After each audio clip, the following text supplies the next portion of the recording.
How you guys doing? Good. How are you doing? Main event, headlining a card, Vegas. What's the feel like for you right now? Nah, I'm feeling great. Yeah, it feels good. Finally been fighting again.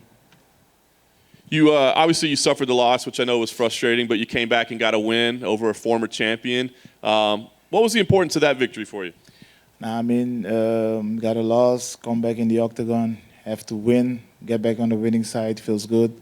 And now you can continue, focus on your career and being happy and go forward. Nice. Does that instill confidence? I mean, beating a name like that. I mean, a win is important no matter who it is, right? But beating a name like that, I'm curious, does that do a lot for your confidence and feeling of where you are? Yeah, of course, because Junior is a big name and he's a former champion, so it always feels good and bring your confidence back. Fair enough. Took about 6 months to get you back in. Was that okay for you? Was that time frame all right, or were you a little disappointed that it took so long? I was disappointed, but I'm happy that I'm here again and looking forward to this Saturday. And then they give you the matchup with Cyril. I'm curious, right? Because he's got a lot of momentum behind him, right? But he's kind of a newer name. So did the matchup excite you, or did you think like, I just beat a former champion. Give me a bigger name. Nah, I mean, I always want to fight. I want to be busy, so it doesn't matter who it is. And this guy has right now a lot of hype, and he's the type of fighter who can move. He does a lot of things, so it's an exciting fight, interesting fight. Yeah. Fans are going to love it. Obviously, the styles are great. I'm curious, do you feel like you have an advantage over him in some ways? Because I kind of feel like he's in the position you were in, right, before you had the setback, that maybe he doesn't know exactly everything he needs to know yet. Nah, I don't think like that. But I mean, we all train, so we're gonna go there and put down our best performance. And especially for me, a win is really important. So I have no different thoughts about that. You seem to have a lot more experience in combat sports, though. Like your MMA records aren't that far apart, but you have a lot more kickboxing. Do you think that provides you any advantage at all with all the experience you have? 100%. I think my kickbox record always helped me in my situation right now in MMA.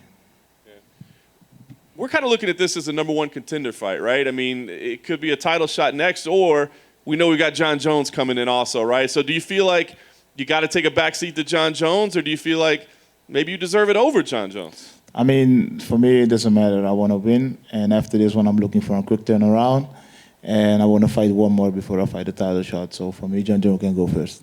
Nice. So that would mean Derrick Lewis probably? Is that the fight that makes the most sense after what he did last week? Nah, it makes sense, but I don't think you want to run into Derrick Lewis big punch.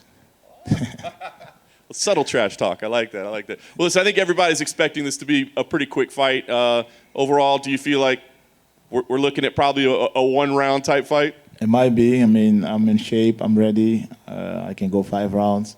We're gonna see what kind of opportunity appear in the fight, and I'm the guy who's able to stop a fight when the opportunity appears. Last thing for me, is there anything that he does that is dangerous, that you see? That I mean, obviously in heavyweight, everybody's got power, right? But is there anything you look at and say, that's one thing I got to be concerned with? I mean, yeah, he's flexible. He can move. So I mean, he's heavyweight. It's gonna go back and forth. You walk on a heavy punch, it can be over. So I'm gonna be there and pressure him, see what kind of mistakes he make, and make sure I can finish the fight. What's up, man? How you doing? We're talking about how Cyril's got a lot of hype behind him and stuff. Do you look at that and think, well, if I beat him, I'll take all that hype and I'll move forward with it? Yeah, 100%. Be the guy like him right now with all the hype comes to my side. But the most important thing is win a fight, feel confident. I lose the fight against Francis. My ego got a little bit damaged.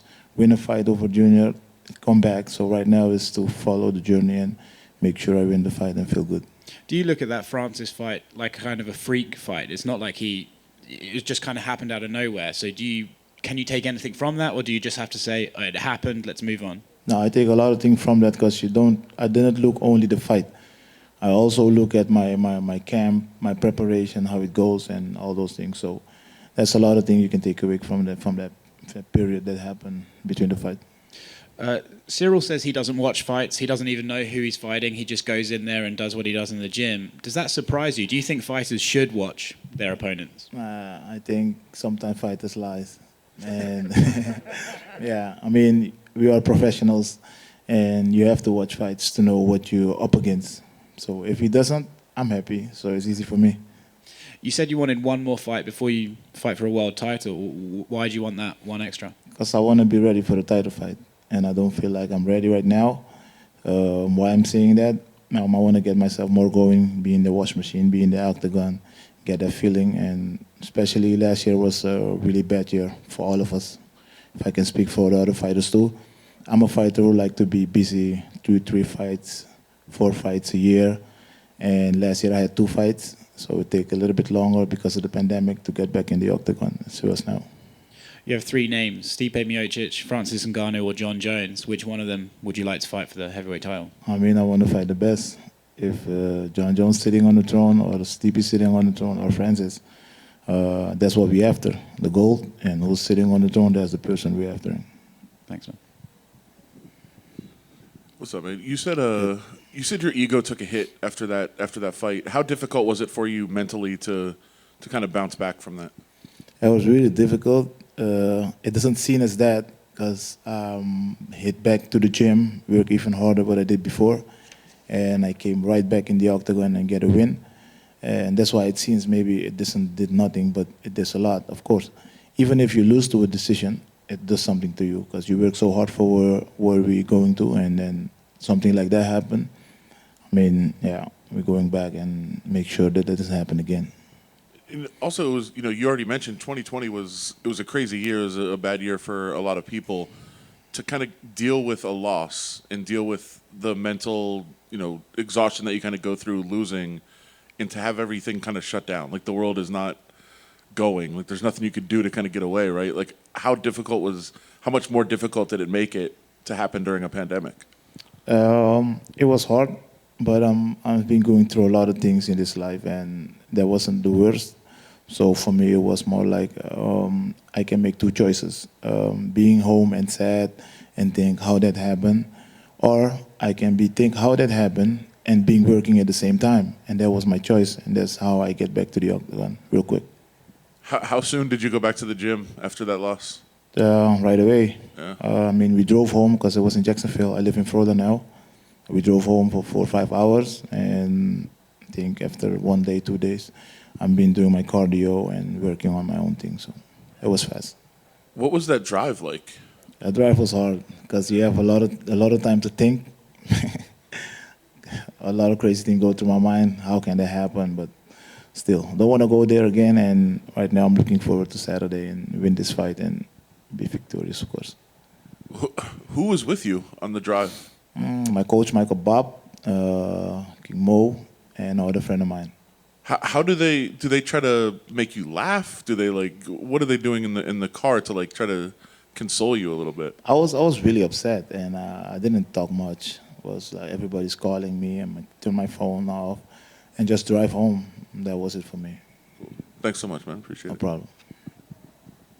Afternoon, big boy. Thank you for taking the time. How you doing, sir? Are you, the adjustment from Florida to Nevada, how's that? Coast to coast, you got that humidity, and now you're over here with this dry heat. Did that affect you any? How do you like the change for a little bit? Right now, it doesn't affect me. We came a week earlier, especially because of that, and I thought I would be feeling different, but I'm feeling good. I'm feeling the same way, and yeah, I'm good to go. Excellent. And you touched on the Ngannou fight, so quick question for that. Failure is the greatest teacher. Are you grateful for that it helped you adjust? Because your opponent now has that undefeated hype that you just had. So are you in a better place than he was thanks to that loss?